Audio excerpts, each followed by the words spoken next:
अभी जो मैं आपको खबर दिखाने वाला हूँ, ये खबर तमाचा है उन लोगों के मुंह पर जो ये कहते हैं देश में जातिवाद नहीं है। बहुत से लोग मेरी वीडियोस में कमेंट करते हैं और ये कहते हैं कि अंतानी जी आप जातिवाद को बढ़ावा दे रहे हैं, आप ऐसे शब्दों का प्रयोग करते हैं अपनी खबरों के अंदर जो संवैधानिक नहीं है, उचित नहीं है। आज भी जाति देखकर देश में उत्पीड़न होता है।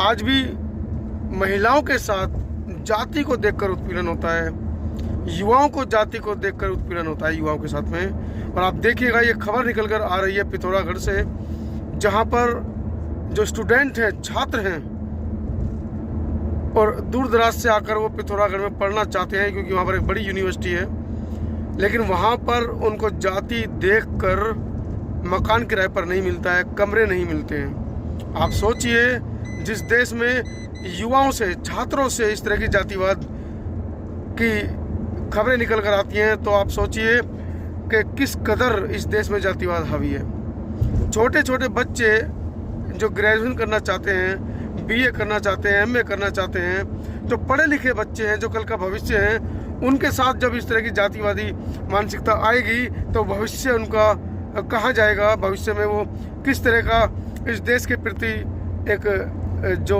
भावना है वो रखेंगे। आप देखिए ये खबर किस तरह का आरोप ये छात्र लगा रहे हैं इस देश की मनुवादी व्यवस्था के ऊपर। नमस्कार, मैं किशोर और आज हम चमोली डिस्ट्रिक्ट के कुछ लड़के आए हैं हमारे साथ और कुछ लड़कियां भी हैं जो अलग अलग समस्याएं रखेंगी यहाँ पर। उनकी जो विशेषकर जो एक समस्या आ रही है वो कमरे की समस्या आ रही है। ये सभी स्टूडेंट हैं और कॉलेज जाने वाले स्टूडेंट हैं और जब भी कॉलेज के लिए अपनी तैयारी के दौरान इनको किराए के लिए कमरा लेना पड़ता है, घर से दूर रहना पड़ता है, तो उनकी सामने किस तरह की समस्या आ रही है अभी हम जानते हैं। जी अपना नाम बताइए। मेरा नाम दिगंबर है, मैं चमोली ज़िले से आया हूँ और यहाँ पर MBS का वो संगठन का आज कार्यक्रम चल रहा है, जिसमें हम लोग चमोली से अपनी समस्याओं को लेके और संगठन की विचारधारा को जानने के लिए यहाँ आए हैं कार्यक्रम में। जी अपना नाम बताइए। मेरा नाम कुमारी पायल है और मैं चमोली डिस्ट्रिक्ट से हूँ। अभी आप क्या करती हैं? सर मेरा अभी MA चल जी सर। तो बताइए यहाँ पर अभी कुछ ये कमरे से संबंधित या जो भी समस्याएं बताइए, क्या क्या समस्या है? सर मेरे कमरे से संबंधित है, खासकर लड़कियों के लिए, क्योंकि वहाँ पे ज़्यादातर जब भी लड़कियाँ कमरे वगैरह पूछती है तो कास्ट पूछी जाती है और अगर वहाँ पे कमरे खाली भी हो फिर भी वो कास्ट के पूछने के बाद उन्हें मना कर देती हैं, जहाँ पे वहाँ पे कमरे ना होने के कारण लड़कियां ज़्यादातर उच्च शिक्षा प्राप्त नहीं कर पाती है और ज़्यादातर लड़कियां हमारे उसमें 12 पास करने के बाद शादियां हो जाती है और कमरे ना लेने के कारण वो अपनी पढ़ाई अधूरी छोड़ देते हैं। तो मेरा ये उद्देश्य है लड़कियों के लिए सरकार से कि उन्हें अंबेडकर भवन या कॉलेज की वजह से एक आवास की सुविधा प्रदान करें। क्या चमोली डिस्ट्रिक्ट में क्या लड़कियों के लिए हॉस्टल नहीं है क्या? नहीं, चमोली डिस्ट्रिक्ट में ओनली लड़कों के लिए हॉस्टल है और लड़कियों के लिए कोई सुविधा नहीं है आवास की। तो कभी आपने कोई कोशिश नहीं की कि भाई सरकार से बोले आप वहाँ पर अपनी बातें रखें, अपनी समस्याएं रखें? सर करी थी लेकिन शायद नहीं हो पाई होगी, तो मेरा ये उद्देश्य है कि सरकार लड़कियों के लिए रहने के लिए आवास का प्रदान करें। तो आप देख सकते हैं ये है विश्वगुरु भारत की हकीकत कि आपको पता चलेगा कि स्टूडेंट के साथ कैसा बर्ताव हो रहा है। भले कानून में, भले भारत के संविधान में, चाहे वो आर्टिकल 17 की बात हो, SC/ST एक्ट की बात हो, ये कितने धरातल पर लागू हो रही है। और डॉक्टर अम्बेडकर के नाम पर जो ये फालतू की जो यहाँ पर राजनीति होती है और उसकी जो असली हकीकत है, केवल राजनीति हो रही है, वोट बटोरना है इस समाज का, लेकिन उनके लिए जब डेवलपमेंट की बातें आती हैं तो आप उसकी हकीकत आप खुद ही स्टूडेंट की जुबान है आप सुन सकते हैं यहाँ पर। जी अपना नाम बताइए। कला। जी आप कहाँ रहती हैं? गोपेश्वर। अभी आप क्या करती हैं? मेरा अभी MA फाइनल है। जी तो अभी अपनी आप कुछ कमरे की समस्या बता रही थी कि क्या है मामला, थोड़ा बताइए। सर जैसे हम गांव से आते ना तो हमें रूम नहीं मिल पाते, जैसे पूछने जाते तो बोलते कि अपनी कास्ट बताओ। हाँ। अगर झूठ भी बोल दिया हमने तो कुछ महीने बाद हमें बोलते कि रूम चेंज करने के लिए। यानी आपको मजबूरी बस अपनी कास्ट को छुपाना पड़ता है, लेकिन उसके बाद वो अगर जब उनको पता चलता है तो उनका किस तरह का बिहेवियर या बर्ताव रहता है, थोड़ा बताइए। गुस्से में बोलते वो कि यहाँ से जब तुम्हें बताने चाहिए। तो आपको जैसे आप पढ़ाई करने वाले स्टूडेंट हैं, तो अगर आपको बीच में कमरा छोड़ना पड़ता है तो किस टाइप से परेशानी आई थी तब आपको? बहुत सारी परेशानियाँ आती हमें। जी बताइए। सामान ले जाना पड़ता, रूम नहीं मिलता हमें, घर जाना पड़ता, बहुत सारी समस्याएं होती वहाँ पे। तो कभी आप लोगों ने ये जो समस्याएं हैं इस टाइप से आपके साथ डिस्क्रिमिनेशन हो रहा है, अधिकारियों को बताने की कोशिश की क्या आप लोगों ने?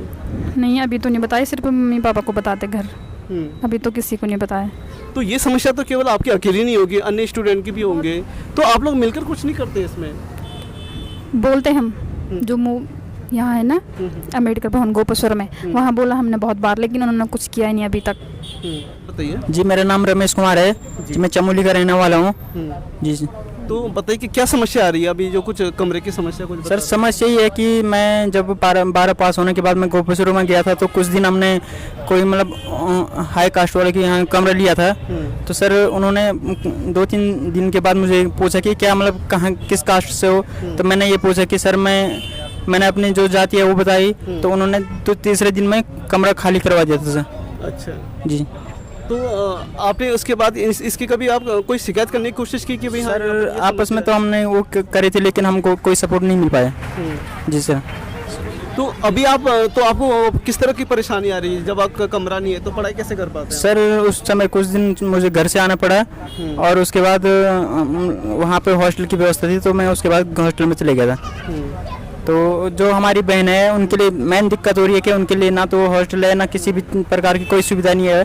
तो मैं यही सरकार से ये निवेदन करूँगा कि जो हमारी बहन है उस वहाँ पे थोड़ा सा मतलब कुछ सुविधा मिले उनके लिए, हॉस्टल से लेकर सरकार द्वारा उनके लिए कुछ भी। मेरा नाम धीरज कुमार है जी। आप कहाँ रहते हैं?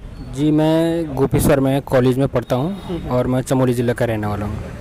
तो बताइए यहाँ पर आपकी क्या समस्या आ रही है आपकी? जी, वहाँ पे तो सबसे पहले ये समस्या आ रही है कि हमारी जब हम 12वीं पास करके कॉलेज में प्रवेश आते हैं, तो वहाँ पे हम कमरे के लिए आते हैं, तो कमरे के लिए पूछते हैं, तो वहाँ पे जो सवर्ण जाति के लोग हैं उन्हीं के ज़्यादा कमरे हैं, वहाँ पे उन्हीं के घर जाते हैं। तो हम कमरे के लिए जाते हैं, तो सबसे पहले वहाँ पे जो जाति पूछी जाती है, आप किस समाज से बिलोंग करते हो।